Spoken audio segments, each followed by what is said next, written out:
નમસ્કાર, આપ જોઈ રહ્યા છો નેશન પ્લસ ન્યૂઝ. હું છું આપની સાથે હેતલ ભગત.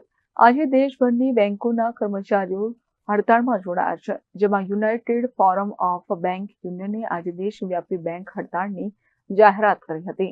આજે દેશભરની બેંકોના કર્મચારીઓ હડતાળમાં જોડાયા છે, જેમાં યુનાઇટેડ ફોરમ ઓફ બેંક યુનિયન્સે આજે દેશવ્યાપી બેંક હડતાળની જાહેરાત કરી હતી. વડોદરા શહેરની રાષ્ટ્રીયકૃત બેંકોના કર્મચારીઓ આ હડતાળમાં જોડાયા હતા, જેમાં સપ્તાહમાં 5 દિવસની કામગીરી અંગે રજૂઆત કરવામાં આવી હતી. તો બેંક કર્મીઓની મુખ્ય માંગ છે કે 5 દિવસનું બેન્કિંગ કાર્ય તાત્કાલિક લાગુ કરવામાં આવે.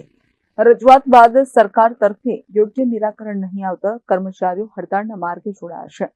તો હડતાળને પગલે બેંક શાખાઓમાં રોકડ જમા કરાવવાથી લઈને ઉપાડવા સુધીની સર્વિસને અસર થશે તેમ પણ સામે આવી છે વાત. અમારી માંગણી 5 દિવસનું સપ્તાહ જાહેર કરો એવી છે. અત્યારે જ્યારે આંતરરાષ્ટ્રીય લેવલે બી 4 દિવસનું કામકાજ હોવું જોઈએ એ રીતનો વિચાર જો વહેતો થયો હોય તો ઇન્ડિયામાં આ અમારી માંગણી ખૂબ વ્યાજબી છે. અને અત્યારે બેંકમાં ભરતી ન હોવાથી એટલું ટોક્સિક એન્વાયરમેન્ટ છે કે જેને લઈને પણ શું કહેવાય કે અમારી આ માંગણી ખૂબ વ્યાજબી અને સરકારે આની તરફ ધ્યાન આપવું જોઈએ.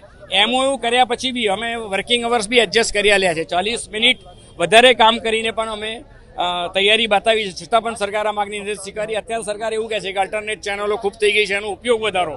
બરાબર, તો અત્યારે ગ્રાહક બંધુઓને પણ કંઈ તકલીફ નથી પડવાની, ગ્રાહકો પણ સેટિસ્ફાઈડ છે, છતાં પણ સરકાર તરફથી આ શું કહે કે દેશભાવપૂર્વક એ અભિગમ રાખી અને બેંક કર્મચારીઓને અન્યાય કરી રહ્યા છે, જેનો અમે વિરોધ કર્યો છે. આજે હડતાલ છે.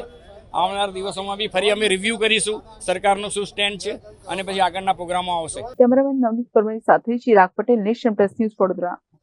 સમાચારોના સતત અપડેટ મેળવવા માટે અમારી નેશન પ્લસ ન્યૂઝની યુટ્યુબ ચેનલને સબસ્ક્રાઇબ કરો, બેલ આઇકન દબાવો અને જોડાયેલા રહો ફેસબુક, ઇન્સ્ટાગ્રામ અને ટ્વિટર પર.